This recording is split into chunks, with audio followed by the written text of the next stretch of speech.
प्राचीन समय की बात है। एक बार गौतम बुद्ध अपने भिक्षुओं के साथ शाल्यवन में भ्रमण कर रहे थे और घूमते घूमते वे विश्राम करने के लिए एक वट वृक्ष के नीचे बैठ गए।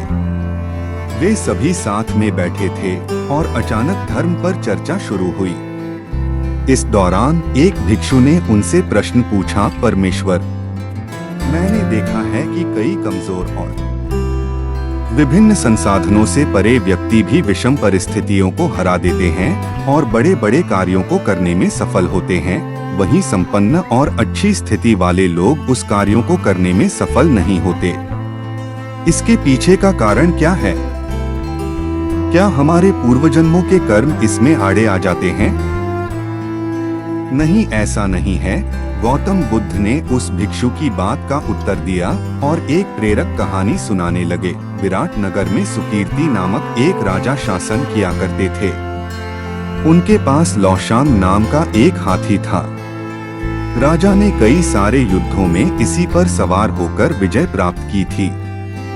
बालावस्था से ही लौशान का इस प्रकार प्रशिक्षण किया गया था जिससे वह आगे चलकर युद्ध कला में निपुण हो सके। पर्वत के आकर के समान लौशांग जब सेना का प्रतिनिधित्व करता और हुंकार भरता तो डर के मारे शत्रु की सेना दबे पांव ही भाग जाती थी।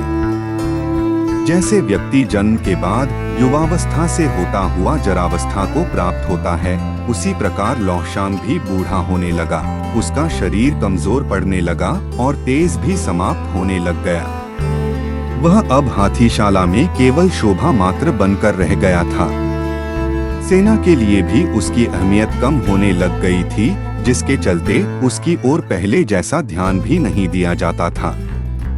लौशांग को दिए जाने वाले भोजन की मात्रा भी कम कर दी गई थी।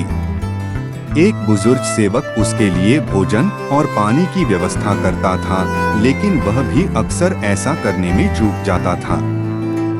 परिणाम स्वरूप हाथी को भूखा प्यासा ही रहना पड़ता था।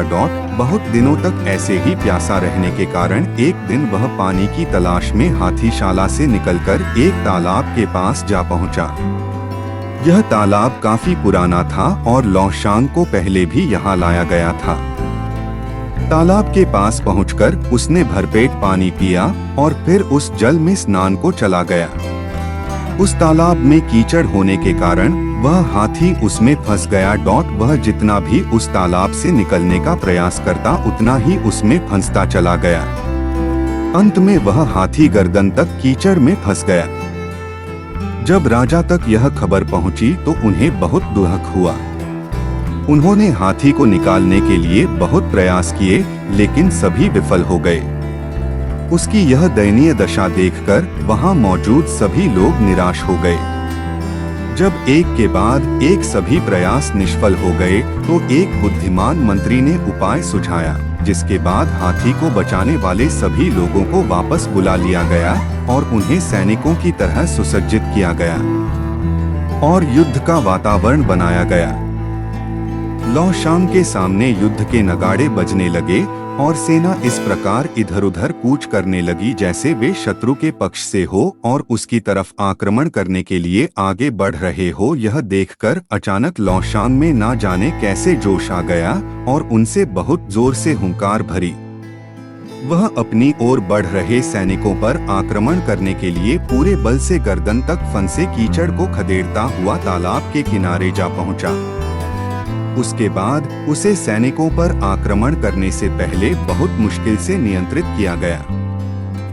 यह कथा समाप्त करते हुए गौतम बुद्ध ने कहा, भिक्षु, इस संसार में सबसे अधिक महत्वपूर्ण मनोबल ही है। यदि किसी व्यक्ति में मनोबल जाग उठे तो दुर्बल और हारा हुआ व्यक्ति भी असंभव को संभव करके दिखा सकता है और अनेक अनपेक्षित सफलताएं हासिल कर सकता है। इस प्रेरक कहानी से हमें यह सीख मिलती है कि मन के हारे हार है और मन के जीते जीत, अर्थात यदि व्यक्ति मन में ठान ले कि उसे जीतना ही है तो कितनी भी विषम परिस्थिति हो वो उसे विजय प्राप्त करने से नहीं रोक सकती है। इसलिए हमेशा खुद पर विश्वास रखिए, आपको सफलता अवश्य मिलेगी।